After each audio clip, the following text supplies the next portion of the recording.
Hello folks, it's Steve here again from the UK Prepper's Guide, and today I'm going to show you how to eat stinging nettles raw. Firstly, why on earth would you want to eat a stinging nettle that could sting your hands, your lips, your mouth, your tongue, and in effect be very, very unpleasant? Well, one of the main reasons is that the humble stinging nettle is in fact a very, very good bushcraft food to forest and harvest. It's got a lot of bushcrafting uses and an awful lot of medicinal properties. To name three of the most well-known good benefits of the stinging nettle, it's a food. You can make a lovely tasting tea from it, and you can also make superb cordage from the stem. So that's three very useful products from one humble stinging nettle. Now of course I'm not recommending you go find yourself a whole bunch of stinging nettles, grab them with your hand, put them in your mouth and start eating. So a word of warning, don't do that folks, that's just daft. Now before we go into actually harvesting and eating the stinging nettles, I want to go through why they sting us. The actual nettle itself has got fluffy needle-like points on the underside of the leaf. These are called trichomes, and they contain both a formic acid and an antigen that is in effect injected into us when you brush up against them. When you brush against these nettles, it's called contact dermatitis, and the result is that your body has to produce antibodies to fight them off, and the visual result is you get the redness, the slight swelling and the itchiness where that needle has just stuck into your skin a little bit. So if you're in any way worried about actually touching the stem or the leaf, then the simple answer is just use some gloves, and that way then you won't get stung. And you can use the gloves for the initial picking process, and then from there it's normally better to move on to just your bare hands. But this part of the process, especially where you're working amongst a lot of nettles, you know, why be brave and be a hero and get stung? Just put a pair of gloves on. All stinging nettles are very high in nutrients, and they ward off a lot of unwanted health conditions that you can have. If you don't believe me, do your own research and Google the effects of stinging nettles. I am not a doctor, not a nutritionist, not a herbalist, so don't believe me folks, go out and do your own research. I've done mine and it stacks up very positively in favour of the health benefits of the humble stinging nettle. They really are a good food, and much maligned. They're in abundance. You normally find them on the borders between two sort of ecosystems. Here I've got a pathway and a forest, and they've kind of settled in between. You'll find them on the side of rivers, between a river and a forest, or a river and a field. They won't populate densely in the middle of other ecosystems. They're a standalone plant that lives on the edge of other ecosystems. So, and normally they're very easy to find, especially along a pathway. Now, your stinging nettle is both an astringent and a diuretic, and both of these are extremely good for the functions of your liver, gallbladder, your spleen and kidneys. It's also an expectorant, and it's an anti-asthmatic, it's a natural antihistamine, and it's used in natural herbal remedies for diabetes, arthritis, and it's also very, very good for conditions of gout. Now, you don't necessarily have to go out and start harvesting your own your own stinging nettles, because they are very seasonal, and when you pick them, you want to be picking them in early springtime. This is the best growth phase of the nettle, and it'll be when it has its most nutrients. You most definitely do not want to eat a stinging nettle when it's in flower or after it's flowered. You're getting the reverse, and you don't want to eat the flowers either. But you can actually buy organically grown stinging nettles, dried, powdered, etc. You buy the dried leaves for tea, and they're very cheap. So you can harvest your own fresh and dry them, grind them down, eat them raw, etc. for your own use. But then, shall we say, out of season, or when you've run out, you can always go and buy them.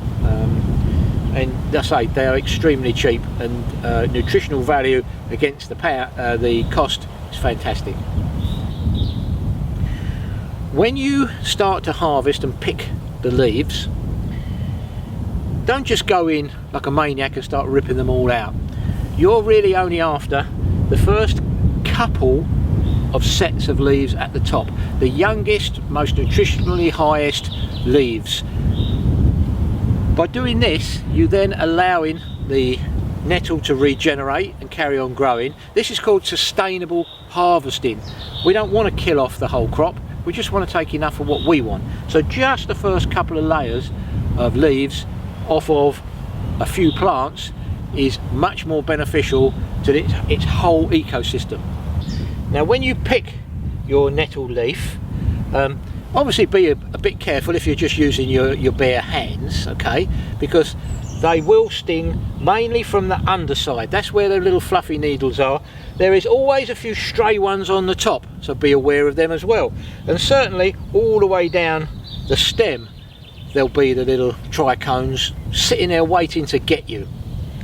So this is how you take the leaf from the stem, and you do it safely so you don't sting yourself. So what you do, you take the leaf from close to the stem using your thumb and finger, and as you grip it, you then pull it off the leaf. Now, holding the leaf with one hand, you will notice, especially if you move it around in the sunshine, some of the trichomes, the stingers, on the top here. So with your other hand, come down and stroke them out. You're flattening them out, but go in the direction that they grow, which is from the middle, from the stem, outwards. If you go the other way, you're going to be pushing the stinger into your finger. So go there. Now we're flattening them right out. Now squeeze. So you've got them all flattened out. Oh, I broke that one. Okay, well, we'll carry on. I went a bit too vicious with that, but we'll carry on with this. So we'd then fold the leaf in half again and squeeze. And you repeat this process. You repeat this process until the stinging nettle is as tight as you can get it and as mashed up as you can get it. What you're doing, you're kind of crushing all the little furry needles in on themselves, and this way it's going to stop it stinging you.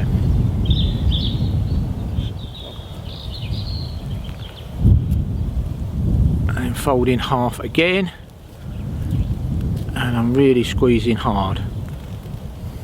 Probably one more time.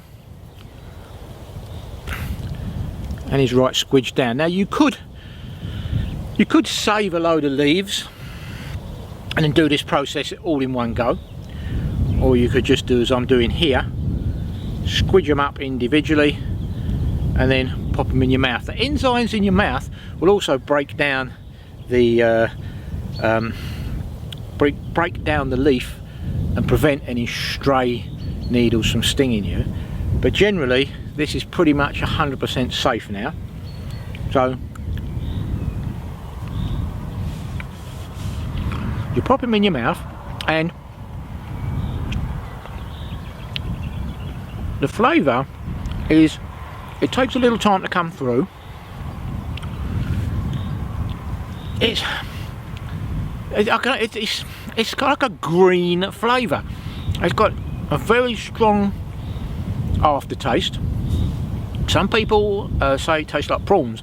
I've had them before, different times of the year, and they taste quite prawny. I'm